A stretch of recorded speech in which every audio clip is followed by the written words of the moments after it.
Hey friends, Zach here. We have now officially wrapped up our late season supporter drive, and I wanted to just give you a quick update here at the top of the show. Our ambitious goal was to bring on 50 new supporters, and we ended up welcoming 41 of you to the team. This is a massive milestone for us. To every single one of you who stepped up to help make this podcast financially sustainable, thank you so much. As a thank you, we wanted to let you in on an exclusive live event for supporters coming up next month. With the 250th anniversary of the founding of the United States of America right around the corner, we have an upcoming episode featuring Quaker historian Max Carter. It's a look at how Quakers, and I'm saying this very tongue-in-cheek, invented America. We're going to be digging into the many and sometimes very surprising ways that Friends influenced the foundation, history, and culture of this country. To pair with that release, we are hosting a live Zoom event with Max on July 7th at 7 p.m. Eastern Time. He'll be going even deeper into these surprising stories and answering your questions live.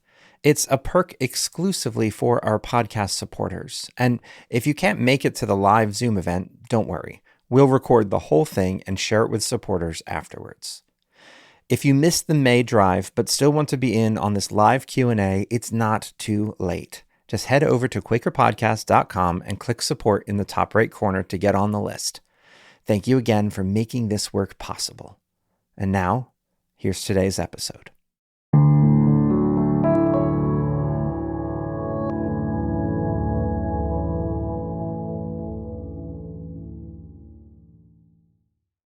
Last month, I traveled out to Ireland to attend Ireland Yearly Meeting. I wanted to get to know Irish Quakers and to learn how this small group of dedicated people have had such an enormous impact on the island of Ireland. As I talked to Irish friends, they pointed to two pivotal moments in their history: the devastating potato famine in the 1840s and the violent sectarian conflict known as the Troubles, which consumed Northern Ireland from 1968 to 1998. Now, while there's a strong cultural memory of the famine, I met plenty of friends who remember the Troubles firsthand. So after the yearly meeting wrapped up, I took a bus 3 hours north to Belfast to see for myself. While I was there, I met up with Felicity McCartney, whom you met in the last episode. She's a lifelong Quaker who grew up here and literally wrote the book on Quaker peacemaking during the Troubles. After lunch, she drove me around the city to show me what decades of division looks like. Now, straight in front of us is the Peace Wall. Now, there are gates and these gates aren't open, but we're going to go through where there are open gates. So there are Protestants living on the other side here. Oh. Of this, it's the Shankill area. So they put a wall right across and then called it the Peace Wall. It's got barbed wire all over it. Yes. It's not very peaceful. No. There's all these sort of cul-de-sacs on either side of it like this. And that people have tried to get little groups of people who live on both sides together at different times. We've had nuns having community houses and Methodists having centres near the Peace Wall to try and bring people together. So calling it a peace wall, that's euphemistic. Yes, absolutely. Peace. It's just a division wall, really, like the Berlin Wall. Right. What may even be where they got the idea, sure.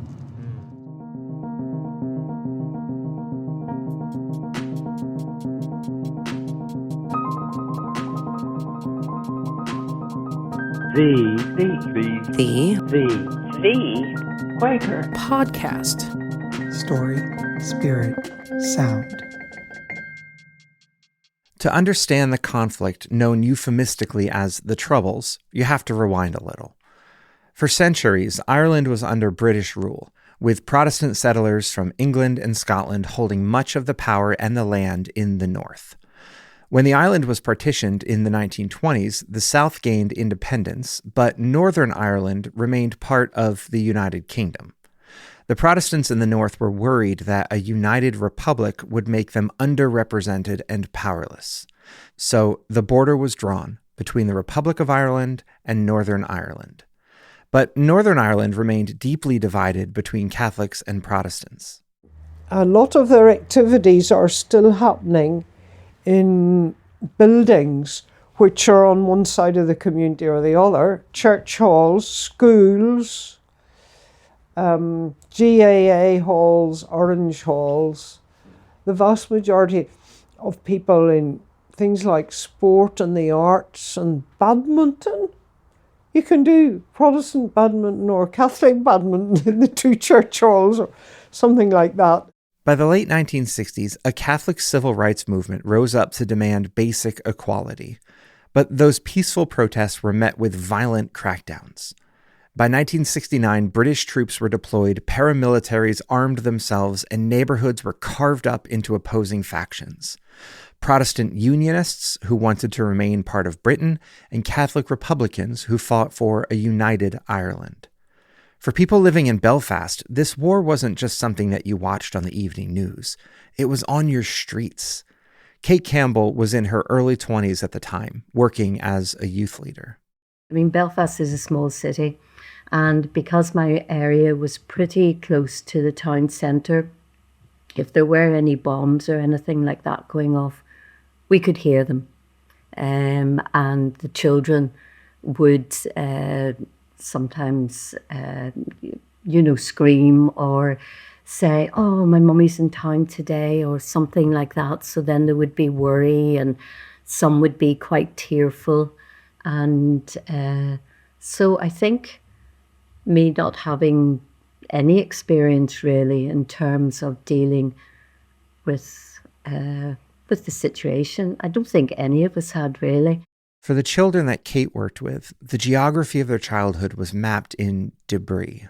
And there was burnt out cars or lorries or buses or whatever in your street, or on your way to the playgroup. This was always a talking point, and then sadly after a while it just became the norm.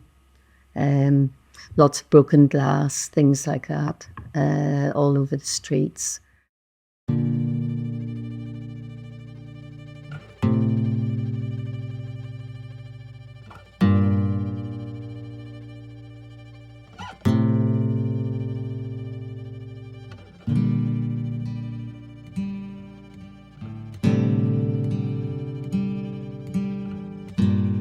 In last week's episode, we explored the core of Quaker theology, the belief that everyone is fundamentally equal.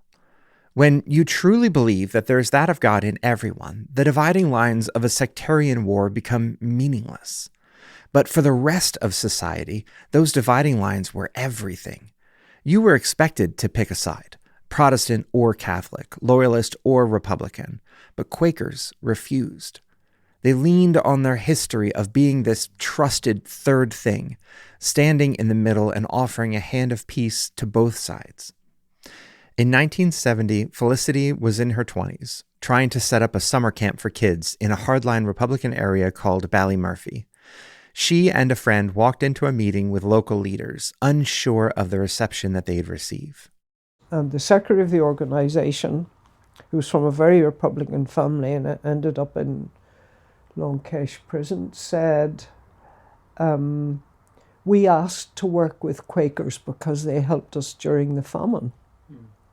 So we were quite astounded and laughed and said, "Well, that wasn't you or me," But it was a folk memory. It was a handed down story, which he knew from his nationalist connections in the South and everywhere. During the brutal potato famine of the 1840s, many institutions only offered food if starving people agreed to convert to their religion. The Quakers did not. More than a century later, that radical neutrality became a shield for Quaker peacemakers. So we found that Quakers had a reputation on both sides of the divide here.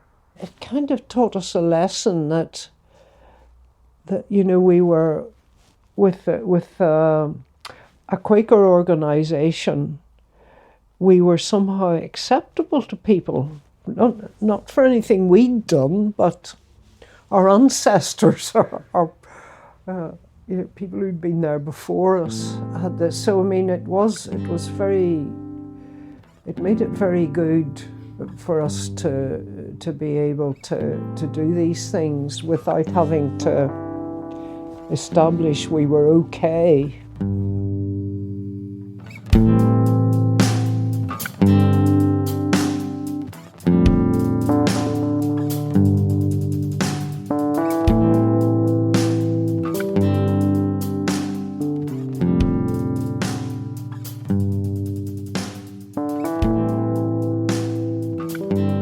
That historical trust was like an old skeleton key. It unlocked doors that were bolted shut to the government, to the police, and even to other churches. And so the Quakers looked around Belfast, found the places where no one was helping, and quietly went to work. This work would later coalesce as an organization called Quaker Service, and it rested on 3 pillars: the prison, the families, and the peace process. The first pillar was built inside the walls of the Maze prison. During the Troubles, the government interned paramilitary fighters, both Republicans and Loyalists, without trial. Their families would travel for hours to visit, waiting outside the prison gates with no shelter and no support. The government asked the Quakers to set up a visitor center. It was a highly controversial task, offering hospitality to the families of accused terrorists. But Felicity remembers the brilliant way that they recruited everyday people to help. When they were recruiting volunteers, they didn't say, do you want to come and meet prisoners' families and support Loyalist and Republican prisoners or any of that. They said, can you make tea? And so people felt, yes, that's something I can do. Some of them even brought buns and did some baking. A cup of tea. It was a disarmingly simple starting point, but that tea led to conversations, which led to relationships, and it becomes hard to hate someone that you love, no matter what side they're on. The visitor center grew to include a nursery for children and transport buses for families. Soon, they realized that there were prisoners inside who had no families at all. Here's Kate Campbell again. But one of the projects that we had within the prisons was those offenders who had no visitors because of the nature of their offence, or maybe because of the family and relationships, etc., or they might have been foreign national prisoners. And we then developed a project piloting it first of all to set up volunteer visitors who would go in and visit and begin a friendship, with those prisoners. And that is the work that continues today. And we've expanded it to all the prisons.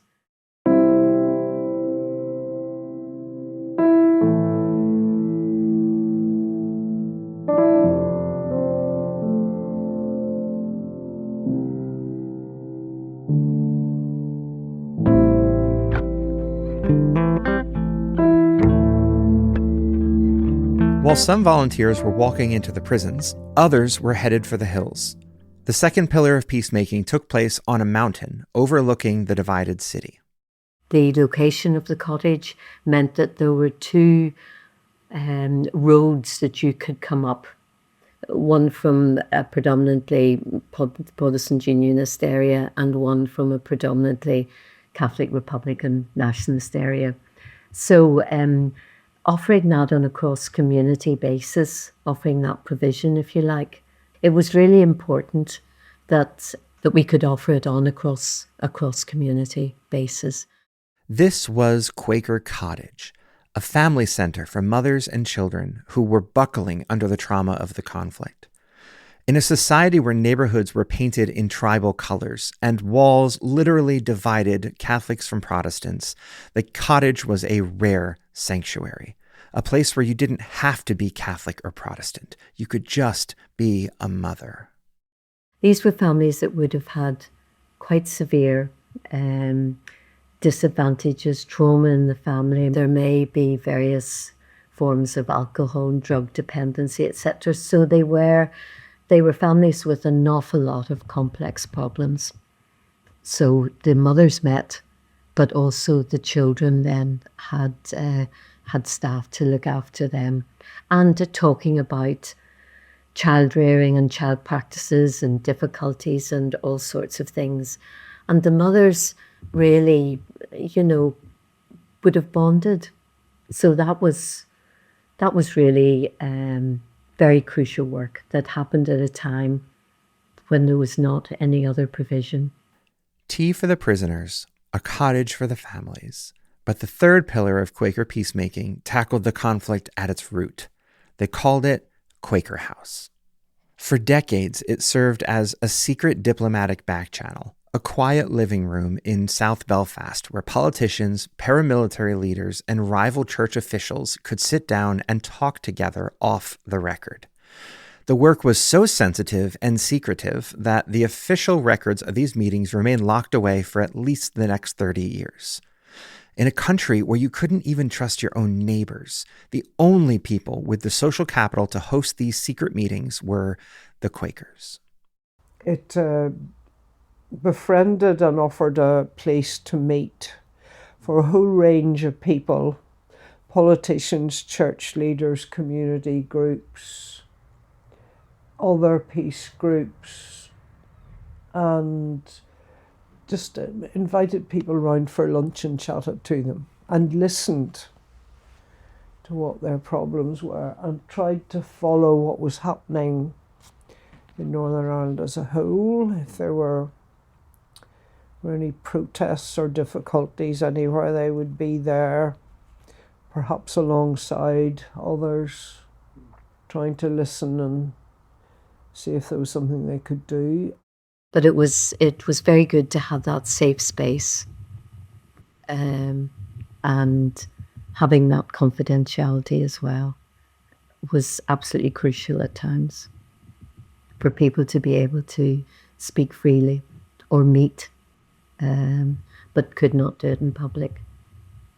Plus ideas. I know that new ideas came in from other conflicts.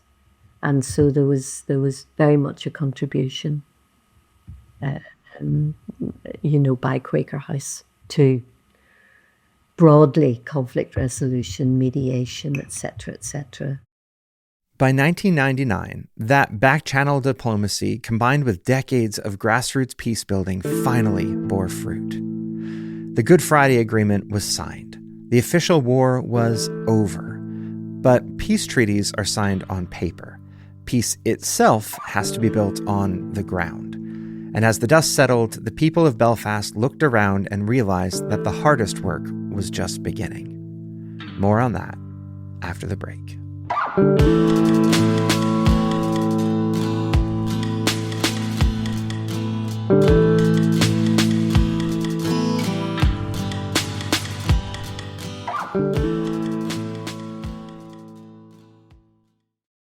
For a really long time, I think I have been searching for a way to, I suppose, give my life meaning, to make sense of the world in a more meaningful way.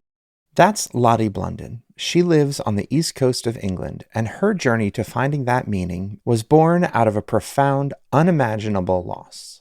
3 years ago now, one of my sons got very seriously ill.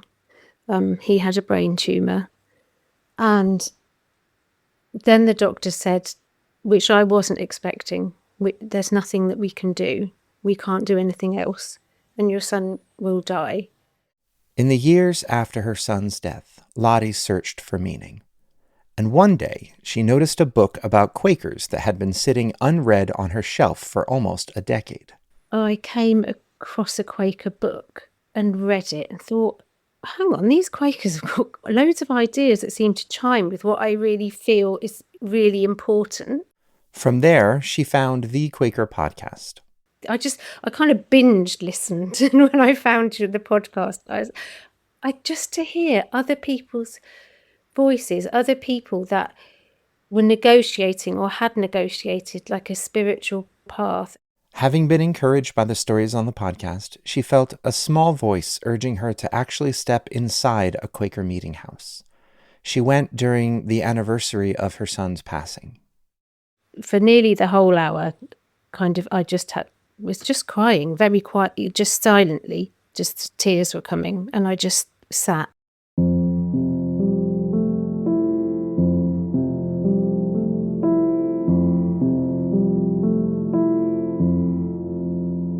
And then one of the other people stood up and gave some ministry, and it was something about death and people dying and people that we love dying. I just found that so incredible that can happen in meeting for worship, and that feeling that another person has to have a message, to stand up and to say it, and that it's, for somebody, it's for somebody.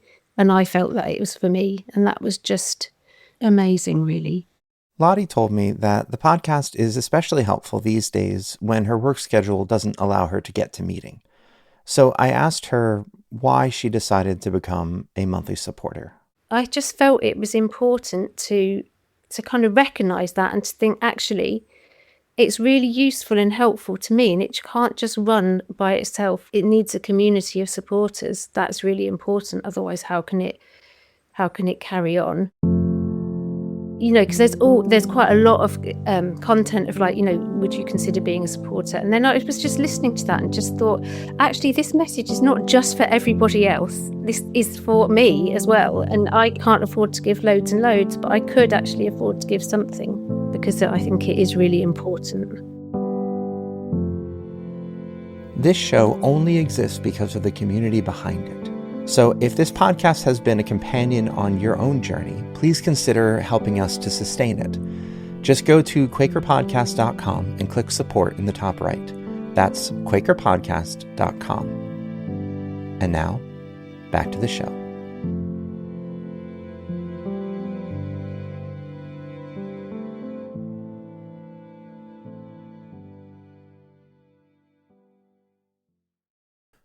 Welcome back. Driving through Belfast today, nearly 30 years after the Good Friday Agreement, you can still see the scars.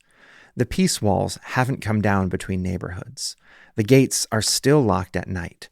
The emergency may be over, but the unfortunate reality is that when the headline-grabbing violence fades, so does the crisis funding. During the Troubles, the government relied on organizations like Quaker Service to step into the chaos. But decades later, peace brought bureaucracy. Here's Felicity McCartney. A few years ago, the government's got an awful lot more bureaucratic about everything. They put the prison visitors services out for tender, but it was much more expensive than another one from an organisation who was providing these services for prisons in England. And didn't include a creche and transport and all those things, but it was much cheaper. So they got the new people got the contract. Some of Quaker Service staff were able to stay on and work for the new project, but quite a few of them were made redundant at that stage. The same thing happened on the mountain at Quaker Cottage. Local social services changed their strategy, pulling funding away from group family centers in favor of cheaper one-on-one home visits. But Kate says that the approach completely misses the magic of the cottage. So the local social services wanted those families then dealt with on a one-to-one basis, which we felt was just, we saw how much the mothers got from each other, always under a supervised, kind of session, by a member of staff, to ensure everybody had their say, to ensure, problems were addressed, information was given, etc., etc. But those bonds did go very deep, And we felt that was an important part of the whole process. So when then funding was withdrawn, we realised that we could not. We were already hard pushed to match the money, and we realised we couldn't complete the whole package, if you like. Quaker House was sold. The prison family center was handed off to a cheaper contractor. The cottage was closed. But Quaker Service didn't pack up and leave. They looked around Belfast and they asked, who is being marginalized now? Because while the car bombs have stopped, the symptoms of the conflict just look different now. Racism is something that has really grown over the past, 20 years, say, with new populations coming into Belfast. And I suppose because of the Troubles, very few people came from various countries came to live in Northern Ireland. But now that has changed, you can see graffiti on the walls, etc., people being burnt out of houses. So those are some of the issues that we would want to contribute to, to addressing.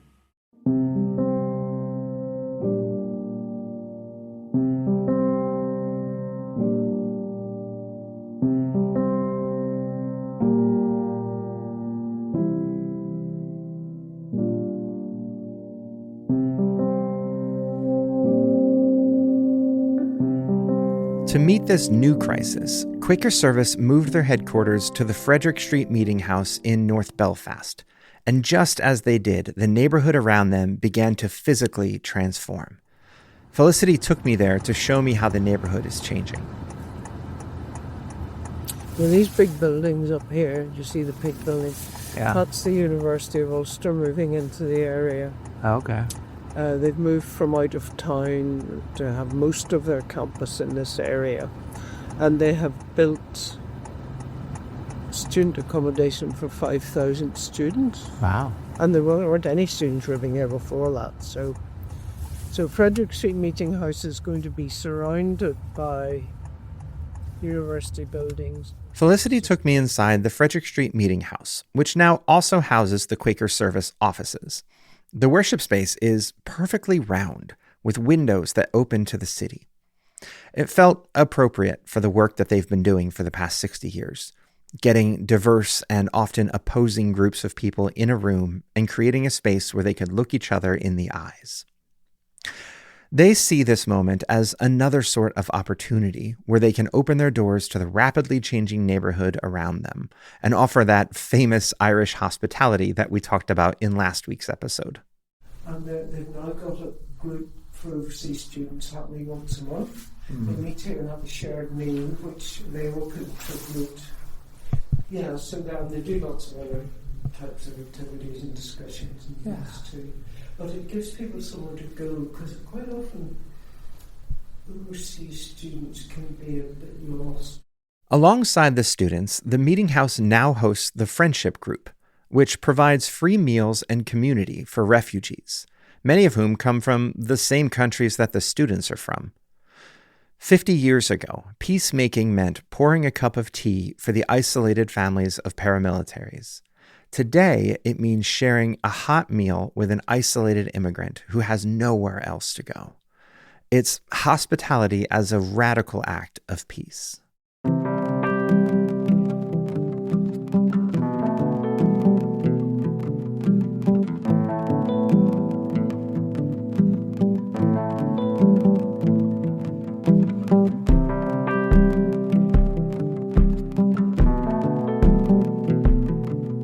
As Felicity drove me back to my hotel, she noted that I was staying near the Europa. It holds the grim distinction of being the most bombed hotel in the world, having weathered 35 bombings during the Troubles. Today, it looks beautiful. There's almost no evidence of that trauma. But just a few miles away, the burnt-out buildings remain, and those barbed wire peace walls still divide neighborhoods. Driving through the city, I saw dozens of colorful murals depicting Northern Ireland's violent past, its unfolding present, and its hopeful future.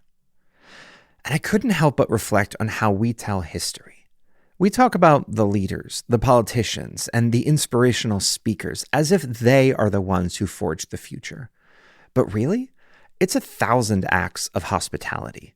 It's enemies who sit face to face with each other and become allies. It's ordinary acts done with extraordinary love. The Quaker work in Northern Ireland hasn't often made the papers. In fact, the one book that details their efforts is currently out of print. But they had an outsized, almost invisible hand in this peace process. They looked to the margins where people were being forgotten, and they served there. They used their reputation for integrity, and they made a real difference. Although Quakers are doing very discreet pieces of work, if you like, they still are very important. And individual lives do get changed. And it's long and it's slow. But sometimes also we get to join something that is bigger. And you can see that all that groundwork, if you like, can contribute and does contribute. I know at times we slip back. Sometimes you feel you're taking a couple of steps back and maybe only half a step forward. Other times you feel there's a couple of steps forward now, But I've been in it for the long term, and I think somebody said piece by piece, and you can spell the piece whatever way you want to spell it.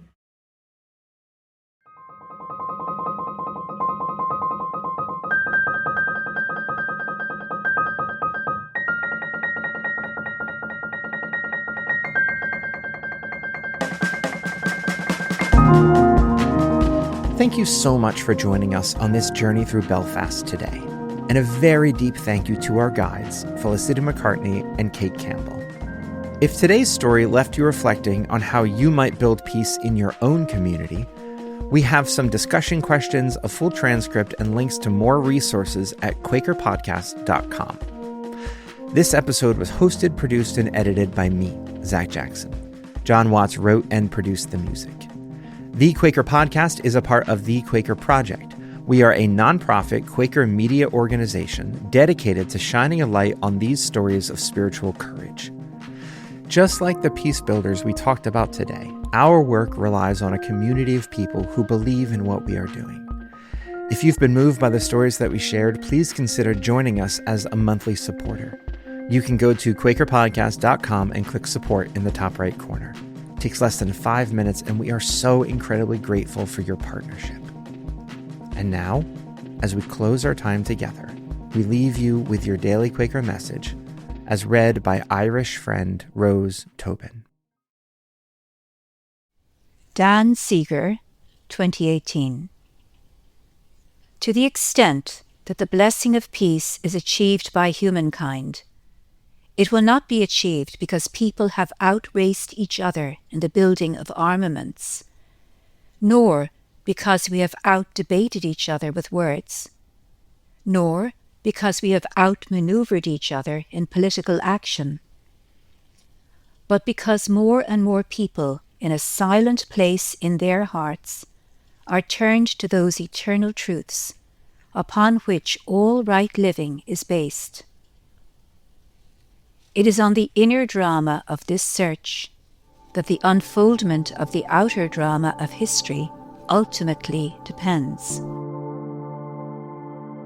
To get Quaker wisdom in your inbox every day, go to dailyquaker.com. That's dailyquaker.com.